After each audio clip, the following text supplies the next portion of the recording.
Doctor Mohammad Yunus নির্বাচন বুঝি না, ওনাকে আমরা 5 বছর ক্ষমতায় চাই এই নামে যে আন্দোলন হচ্ছে, বিভিন্ন জায়গায় জনসমাবেশ হচ্ছে, আর ফেসবুক পেজে প্রতিনিয়ত আপনি দেখছেন একের পর এক আপনি কি হ্যাঁ ভোট দিবেন নাকি না ভোট দিবেন এরকম পোলিং সিস্টেম আসছে, রাইট?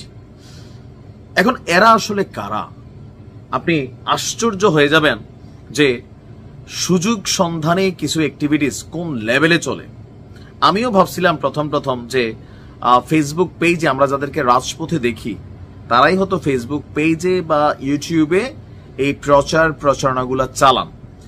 রাজপথে যারা আছে এদের মধ্যে কিছু পরিচিত মুখ আছে যারা অন প্র্যাকটিক্যাল ফিল্ডে কাজ করছেন, কিন্তু ফেসবুকে আপনার সামনে যে একটা পোল আসতেছে বা আপনি চান কিনা ডক্টর মোহাম্মদ ইউনূসকে এরকম নানান ইভেন্ট বা বিভিন্ন জিনিস খোলা হয়, এরা কারা? আমাদের আলোচনার বিষয় হচ্ছে রাজপথের না, অনলাইনে। এখন যোগটা অনলাইনের, আপনি একটা লাইক মারছেন, হ্যাঁ মারছেন, না মারছেন, একটা জনমত আমরা দেখছি যে তৈরি হচ্ছে।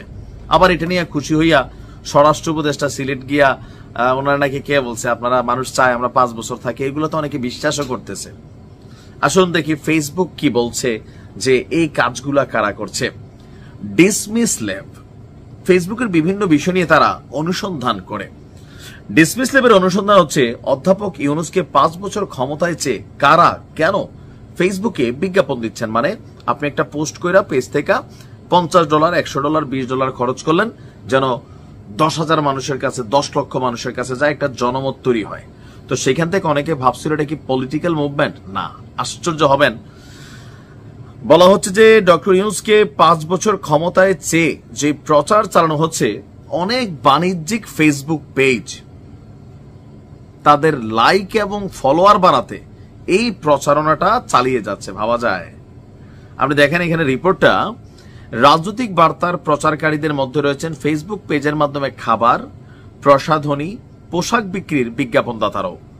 ফেসবুকের মূল প্রতিষ্ঠান মেটার নজরদারির ঘাটতির সুযোগে আপনার এই ধরনের অ্যাক্টিভিটিস করছে। আপনার দেখা গেছে যে ডক্টর ইউনূসকে 5 বছরের জন্য চান শুধু ফেসবুকে লাইক বাড়াতে, শীর্ষক প্রতিবেদনে এসব বিষয় তুলে ধরেছে আপনার ডিসমিস ল্যাব। প্রতিবেদনটি বলছে ফেসবুকের এই প্রচার কোনো রাজনৈতিক দলের পক্ষ থেকে নয়, বরং খাবার, প্রসাধনী, পোশাক কিংবা ব্যক্তিগত ব্লগের প্রচারণা।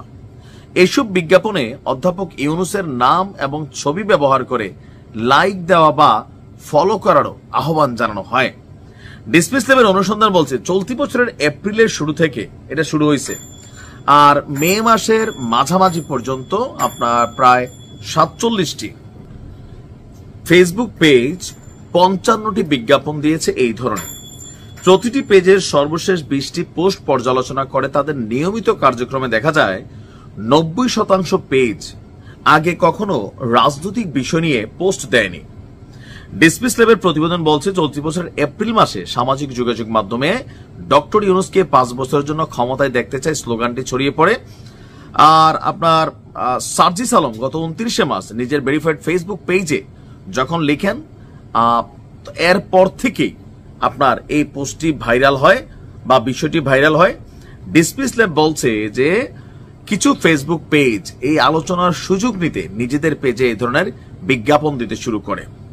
এখানে আমি পেজগুলোর নাম নিলাম না, যে তারা যে চটকদার লেখা লিখে, যদি আপনি চান ডক্টর ইউনূস 5 বছর ক্ষমতা থাকুক তাহলে ডান পাশের লাইক অপশনে ক্লিক করেন। তো লাইক অপশনে ক্লিক করলে নাকি ডক্টর ইউনূস লাইকটা পাচ্ছে না, তার ফেসবুক পেজ লাইকটা পাচ্ছে। যখন প্রমোশন করে পাঠানো হয় লাইকের জন্য, তখন নিচে সম্ভবত একটা লাইক চিহ্ন থাকে, আমি কখনো করিনি, আমার আইডিয়া নাই। তো আমাদের ভিডিও আপনারা যারা দেখেন কেউ ভালোবাসা লাইক করেন, ফলো করেন, অথবা ইউটিউবে সাবস্ক্রাইব করেন, আর যাদের ভালো লাগে না পরবর্তী সময় আনফলো করে দেন। কিন্তু ও যে ডক্টর ইউনূসকে ভালোবাসে এটাতে লাইক দেন, এই লাইক কিন্তু ডক্টর ইউনূসের গায়ে লাইক পড়তেছে না, ওনার ব্যক্তি লাইক পড়তেছে না।